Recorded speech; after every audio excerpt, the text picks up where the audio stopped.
On today's Question of Faith, is it okay to be a man? Hey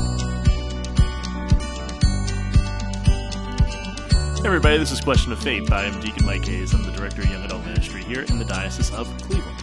And I'm Father Damian Ference, the Vicar for Evangelization. And I'm Maria Wankata, Marriage and Family Ministry Specialist. Is it okay to be a man? I almost started laughing as you asked the question, even though I proposed it. I thought it was funny hearing you say it. Yeah. We should have Maria say it. Yeah. That's funny.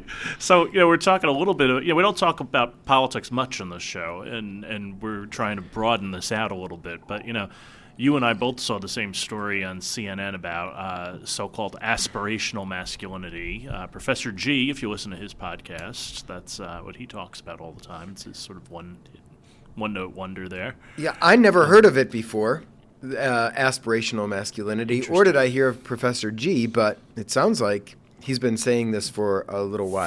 For a number of years, for sure. And I think that with the current election, we've seen that men, and especially younger men in particular, I think kind of came out and kind of pushed all of the votes over towards Trump's side because they feel left out in society, according to Professor G's theory.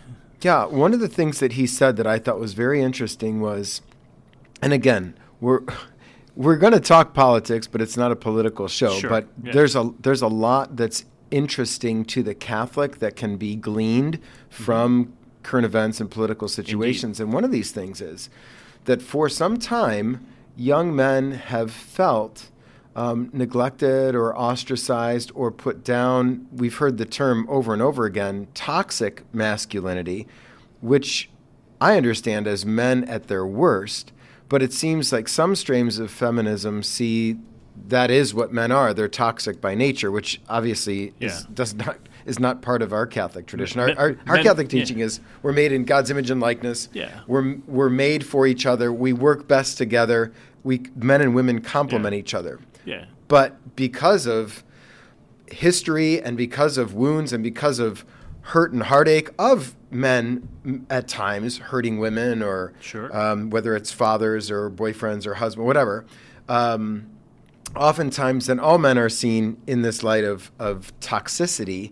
And this guy, Professor G, proposed a new, or it's new to me anyway, this new term, which is aspirational masculinity. Yeah. So you want to contrast? Or? Well, yeah. So we like to make distinctions, right? So I would say a couple things. I love making See, you've rubbed off on me here. It's your philosophy. Well, stuff. the art of philosophy is the art of making helpful distinctions. When you can make a distinction, you know more. So go on. Well, so aspirational masculinity, according to Professor G, would be feeling good about being a man. Period.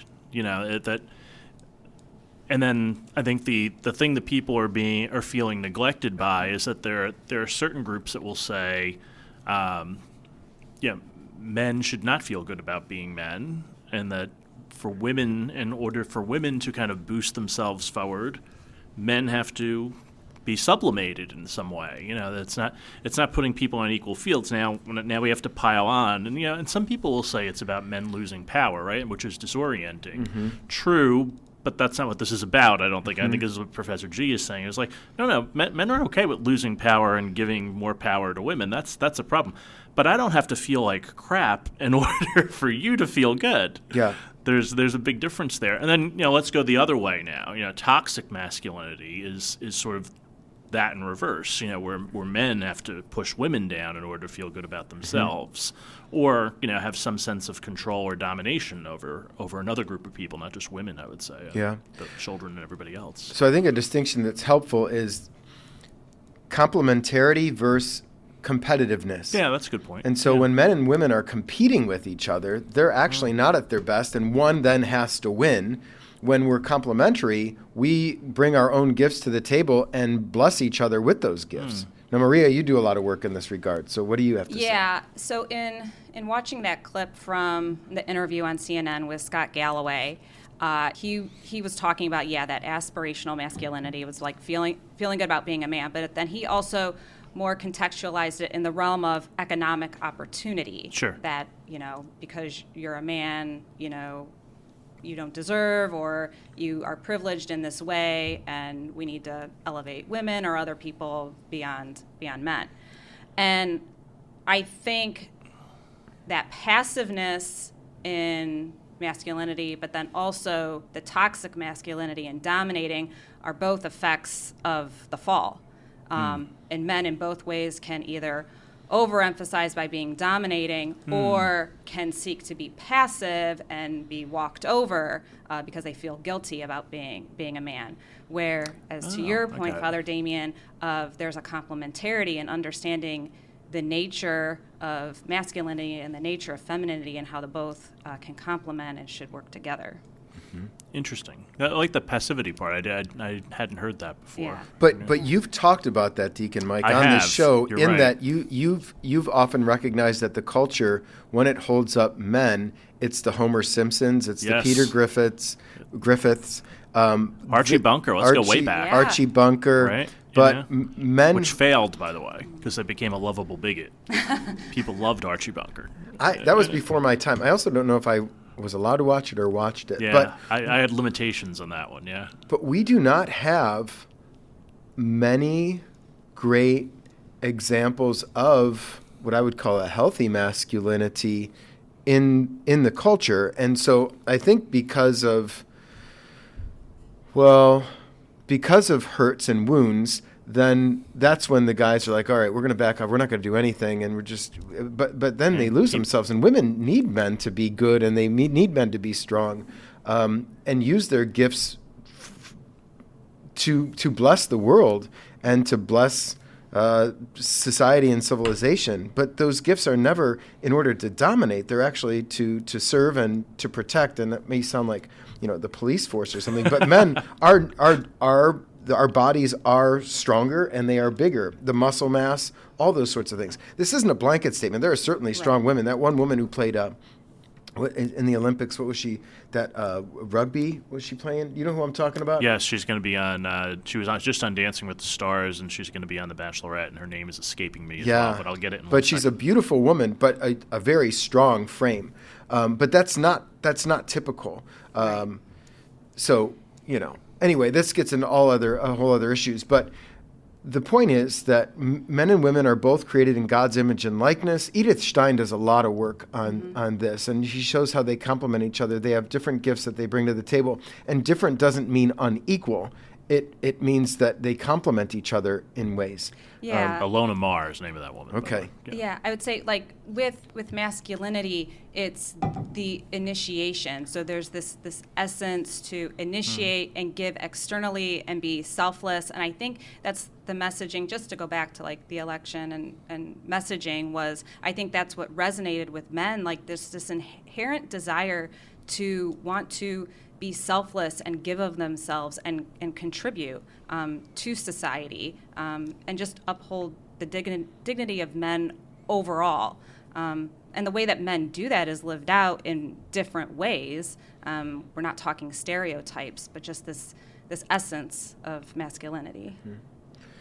The other interesting point in that CNN interview that I did not realize, and I sent you this stat, was they said that the Trump campaign went to these podcasts that are Rogan's podcast, when he interviewed Trump, had 55 million listeners. Yeah. The average age was 34, and the average listener is male. And then they compared that to MSNBC, where the average viewer or listener is 1 million people. 1 million Yep. people, 1 million people, 70-year-old women.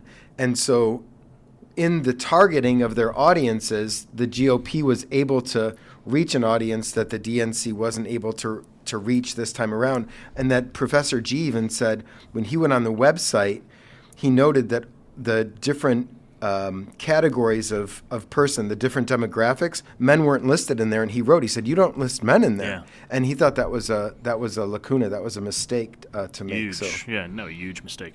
What I was noticing, too, is two things. As someone who listens to Joe Rogan and MSNBC and a bunch of other things, right?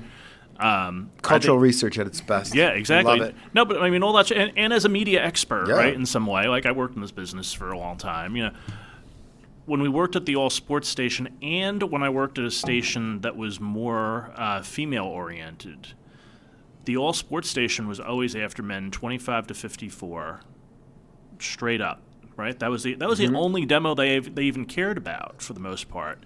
Where the other station was more female oriented, cared about everything, but when they went solely after women, the station started to go into the tank, and then they got a couple of political shows to be on the talk format for a while, and slowly the ratings started to climb.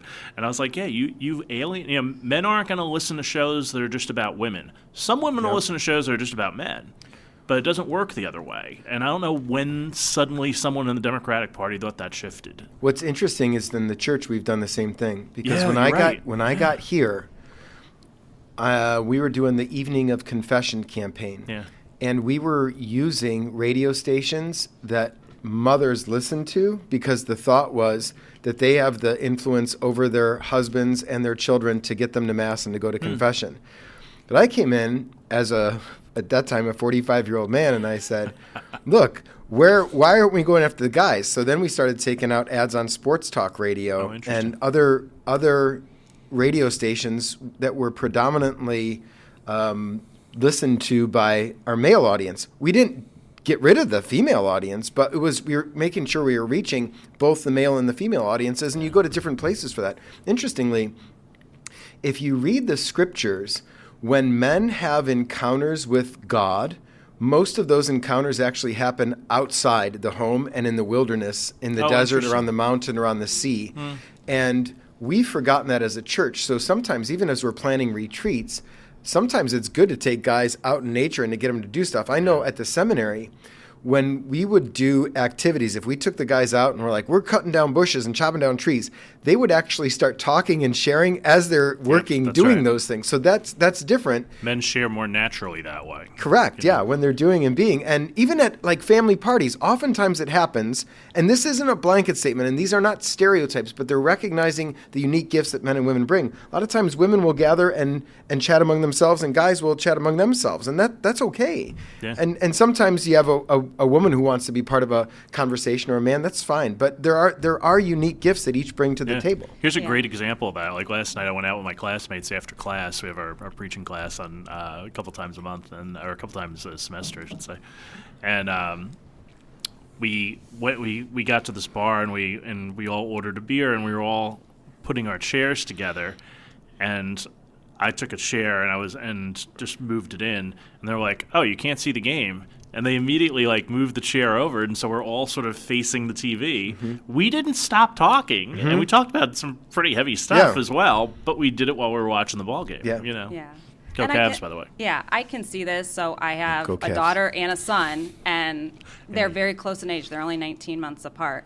And as much as, they're being raised in the same family, but they're just very different. Just the way my son moves and what interests him and how I can motivate him and connect with him is totally different than my daughter. And he is go, go, go, and he's like sports and tackling. And, last night he was just watching Marvel movies all night. But just there's just that, I think just that inherent wanting to go and protect. He is a mama's boy. Like, it always protects mom first if anyone is ganging up or teasing on me and stuff. And just so different as being like a girl and a boy.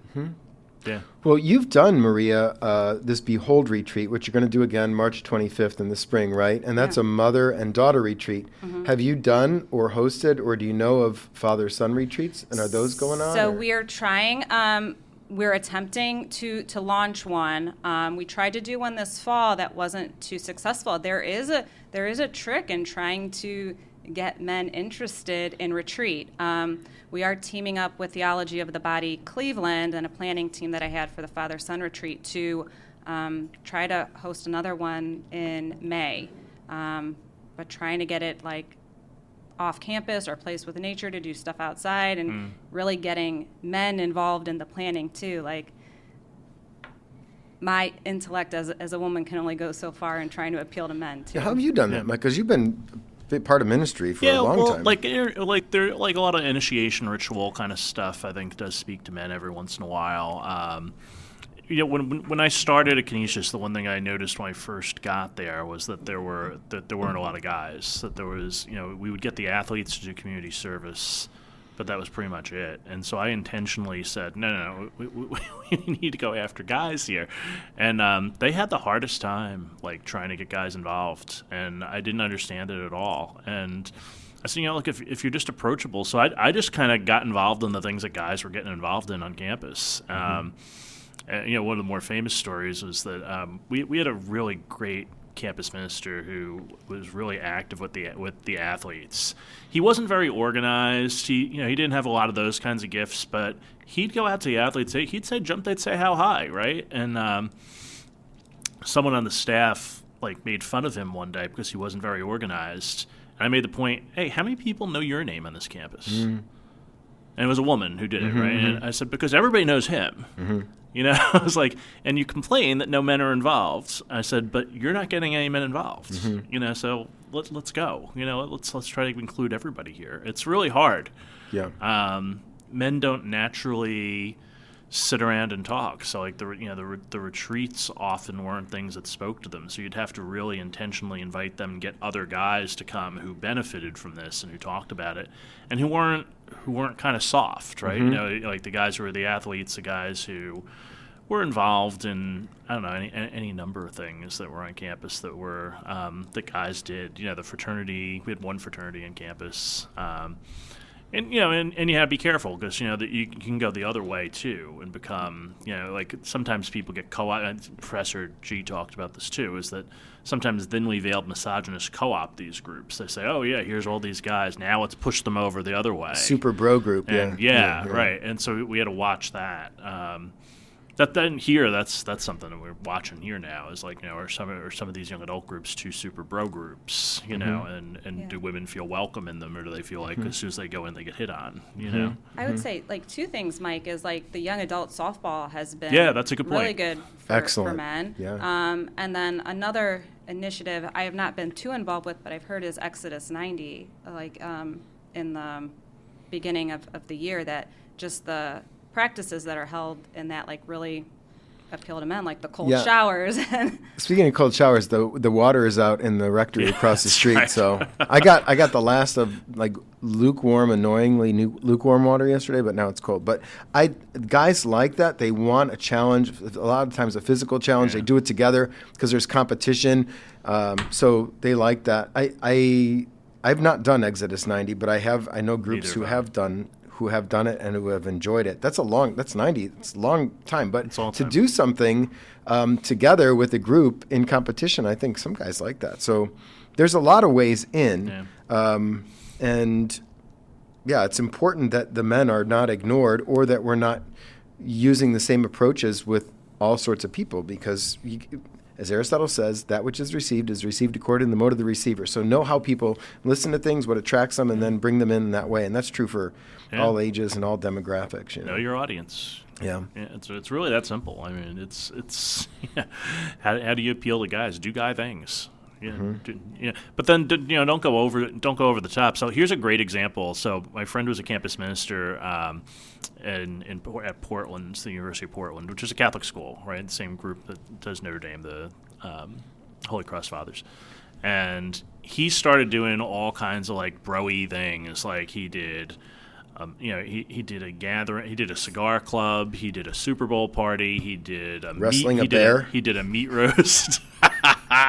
I would pay good money to see you wrestle. I'll a bear, wrestle a bear as long as it's a newborn. Kill that thing. Not literally, I'll pin it though. Just 3 seconds. Send your cards and letters. Don't tell PETA. Right, exactly. Darn it. But so he started doing all these things, and none of the guys were going to them. Zero. And I mean zero. No one was showing up to this. And he was like, okay, I'm wasting time and money. So he took 3 guys on campus that he saw were involved in a bunch of things, and he sat them down. And he said, all right, look, I'm doing all this stuff. Why are you not coming? Can I buy you lunch just to pay for your time? And they said, well, because the things that you're doing are things that we're already doing. And to do those with church, quote unquote, is kind of lame. You know, like Yeah. we don't expect you guys to do that. Do what you do. And so he started a group called the League of Extraordinary Gentlemen and did it was like LEX is like the little acronym, and made like a little, almost like a fraternity symbol. And he brought them in, and what they did was that he had to meet enough time. It was a small group, right? And he made several small groups of men who would meet for breakfast, lunch, dinner, whatever it was, whatever they wanted to do. And you had to meet often enough so that everybody could have a chance to lead at least once. And the first year, all they did was they talked about who am I and what inspires me. That was it. And they only talked about that for the first year. So he was trying to get people to do this for 4 years during college. And so in the second year, he had them go a little bit deeper. Who inspires me in my life? Who are my heroes? Who are the people who I aspire to be or who've touched me in some way, right? And then they did that for a year. And then the third year, now they're ready to talk a little bit, to get a little more vulnerable with each other. And so he pushed him and said, but you can't talk to guys about that, right? You can't say, well, how are you vulnerable, Father Damien, right? So he said, how have you had to be resilient in your life? And that brought all kinds of stories out of the guys. And then the last year was, and what am I going to do when I leave this place? You know, what do I look forward to in life now that I've gone through this? And so he tracked it, and he kept those guys together for 4 years. It was like 6 different groups, and they all stayed together the whole 4 years. There were very few people dropped out. And so he kind of led with his strength, right? You know, like with, nothing wrong with leading with the Paschal Mystery, right? and he kind of led with the 4 weeks of the exercises, right? You know, those definitely have, some correlation to the spiritual exercises, and the guys really responded to it, and he had, good things for them to eat and things like that at the meetings. That was fine, but he didn't kind of go over the top with it. Go on, I was going to say, that sounds really interesting, because I think in cultivating and forming masculinity is that deeper identity of men being fatherhood, of expressing fatherhood and spiritually, physically, and that through that, like, men image the Father, God the Father, to all of us in the world. I was with a group of women recently, and it's asking them about their relationship with the Father, and many of them spoke about their fathers or uncles or even, other men or brothers that they've encountered in their lives. Yeah, priests that Deacons that helped form You beat me by half. form an image, their relationship with God the Father. Yeah. Did you see how that was competitive with us? Well, that's a guy that. Yeah, it is. Well, two, the generative nature. So Yeah, right. Yeah. I don't have any biological children, either does Neither Deacon do I. Mike. Yeah. But we have to be generative in our masculinity, and that looks different than your generativity as a woman. So That's true. I was also thinking, as you were speaking, there's a new men's choir at St. Charles Borromeo Parish in Parma. Oh, no kidding. Our friend Mark Gorsuch Yeah, has he's been great. posting on it Yeah. recently. I think they sing once a month, maybe at the 10 o'clock or 10:30 Mass. But Father Carlin wasn't sure how this would go, and it turns out there's 40 guys who wanted to be part of this group. And of course, like softball, it's not just about softball. So this isn't just about choir, but they're getting together. I think they go out after, and they're building up friendships. And the guys like being with other guys and sharing their faith. And so that's a great thing, too. You say you want to start something in your parish, maybe you do a men's choir and you sing once a month. That could be cool. That's the idea. We're talking about this at St. Chris now. It's like, how do we get guys more involved? And Try a men's choir. yeah, I might bring that up. That's a good idea. I think it speaks to the value of men's only spaces and women's only spaces. Like, I know with softball, rec softball, the men's leagues far out survive women. It's that's always interesting. rough getting women to come out and making sure you have enough, but there's always guys willing to play, and the men's only leagues thrive. When I was in high school, my junior year, I remember the choir at Holy Name was always all girls. And I needed some credits my senior year. I'm like, there's all girls in there. That would be pretty cool. So it was me, Pat Butler, who currently does like the traffic for 1100, one of Robeluski. I think there were 3 of us. There were 72 girls and 3 guys. It was awesome. And then the year after, because other guys saw us in there. The choir went up about like 15 guys, and it rounded out the choir too, because you had bass voices there and tenors, I suppose. Sure. But it was really cool. So there's even something in the complementarity of the sexes that plays out when men and women sing together or pray together. When I was a parish priest in Hudson, pray night prayer with my teens, and we go back and forth, the guys and the girls. We go stanza to stanza, and it was just really beautiful harmony and complementarity of voices that takes place too. I love it. Yeah. So cool. Yeah, I mean, think about all these a cappella groups that are out there too, and some of them are all men and some of them are all women. Or how about some of these duets, like with a man and a woman singing together, like "I Got You, Babe" with Sonny and Cher, or Lady Gaga and Tony Bennett. Yeah, or Lady Gaga and the guy who sang in the "What You Doing?" The Shallow. In the Shallow. What's the guy's name? Bradley Cooper. Bradley Cooper. Yeah, that's great. Or Iggy Pop and Kate Pearson from B-52 singing "Candy." That's one of my favorite songs. We'll have to link it.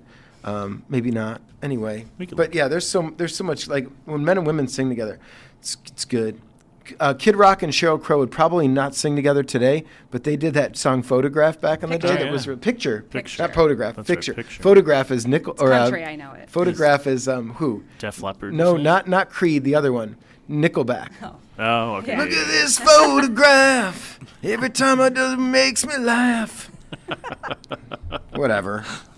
Maria, you have to sing that to round that out. Come on, Maria, sing. Do you sing even? In the car with the music up way loud so I don't hear myself. All right. That's great. All right, so Church Search. Maria, you now at St. John Newman, correct? Yeah, we were just visiting. We had some friends, James's friend, that we went to Mass with on Sunday. So Your we were son? at St. John Newman. Yes, my son. Yeah. And I will be there this Sunday at 5 p.m. Mass. I hope to see some of our Tolle Lege friends there who I met this summer. Father Barry Gehring is the pastor. He did some nice renovations in the church recently, added some statuary, redid the sanctuary, pulled out a section. They have one of the best music ministries in the diocese. It's beautiful. They do contemporary music, and they also work in like traditional hymns, kind of like Matt Maher does, and then gives them little twists and wrinkles that are nice, aesthetically pleasing. And it's a pretty packed Mass. I like it there a lot. So it's right off 42. The only thing I don't like about Strongsville is the traffic. And you live in Strongsville, man. Yes. I know they're fighting to get a new exit off 71 there, but boy, the traffic on 82 and 42 can be nuts, but not on a Sunday evening. Not on a Sunday evening. Sunday, middle of the day. Saturday, middle of the day. Yeah, you want to avoid 82 and Pearl. That's great. All right. And then readings for this coming Sunday, for the 33rd Sunday in Ordinary Time. Boy, if you got to preach on this. In those days after that tribulation, the sun will be darkened, and the moon will not give its light, and the stars will be falling from the sky, and the powers in the heavens will be shaken. And they will see the Son of Man coming in the clouds with great power and glory, and he will send out the angels and gather his elect from the four winds, from the ends of the earth to the end of the sky. Apocalyptic. Are you preaching this weekend? I am preaching this weekend. So I looked at this and I was like, Father Klebo clearly looked ahead at the readings and said, let's give this one to the deacon. And but I think, a lot of these things are about the end of the world, and so what I think the task I'm going to take is, worlds end all the time. People have tragedies in their life all the time, and they think that there's nothing left, and they fall into despair. And so, where are you going to be when your world ends? What will you depend on when your world ends? That's nice. And then maybe give some examples to that. I was going to say chin up, like be not afraid when the Lord comes again. That's not bad news. That's actually good news because he's doing what he promised to do, and we're waiting on that. How about you, Maria? I think, we're getting close to Advent, so where we prepare for the birth of Jesus, but also prepare for the second coming. And I think this is getting us ready for that next season. Yeah, and it's nice to live in this part of the country where the seasons tie in with the liturgical season. Yeah, true. The leaves are almost all off the trees now, or getting close, and there's the dying, and then the following week will be, Christ the King, and then as Maria says, we're into Advent. So, Speaking of Christ the King and Christ the King Sunday, we will be having our young adult mass, and we'll be out at St. John Bosco this year, where we played softball. So, softball reunion if you're out there, come on out. It's going to be awesome. And we'll have Bruno's will be doing the catering, so we'll have that in the bell tower afterwards. Yum. So come on by. And so it's 4:00 on Saturday. What day of the month is that? 23rd. Yes, the 23rd, Saturday the 23rd, St. John Bosco Young Adult Mass, which is our yearly gathering for the global celebration of young people. You know, I am sad that I won't be there, but one of my dear friends from my first youth group, who I met when she was 16, is getting married that day, Christy Fleming. So she and Mike are going to be celebrating, and I have to be there for that. She's one of my dearest friends. So yeah, congrats to them. They're young adults. Next week on the 19th and the 20th, respectively. On the 19th, Theology on Tap West will be having Bishop Woos as their speaker. On the 20th, Theology on Tap East at Bar Louie. We'll put all this information in the show notes. But at Bar Louie, Bishop Malesic will be the speaker. So it's a bishop-filled weekend. They're at the USCCB conference They right now are. in Baltimore, so pray for our bishops. Yes, I watched the opening mass the other day on live stream, Really? which was nice. Yeah. Oh, that's something I would never think of doing. Yeah. But maybe I should. I kind of like watching large liturgical celebrations every once in a while. That's the difference So- between us. So would you like small, intimate celebrations? I just don't. I don't want to watch any Oh, you don't wanna liturgical watch? celebrations. I don't know. I don't it. know. I want to watch Dr. Steve Brule videos, but whatever. Anyway, we should end this podcast before I say something really dumb. Too late. No, Yeah, I'm it's kidding. too late. It is too late. I agree. All right, so aspirational masculinity. Look it up. We'll put Professor G's stuff in the show notes as well. And Not Ali G, Professor G. respect. We'll have this and a whole lot more next on Push the Faith.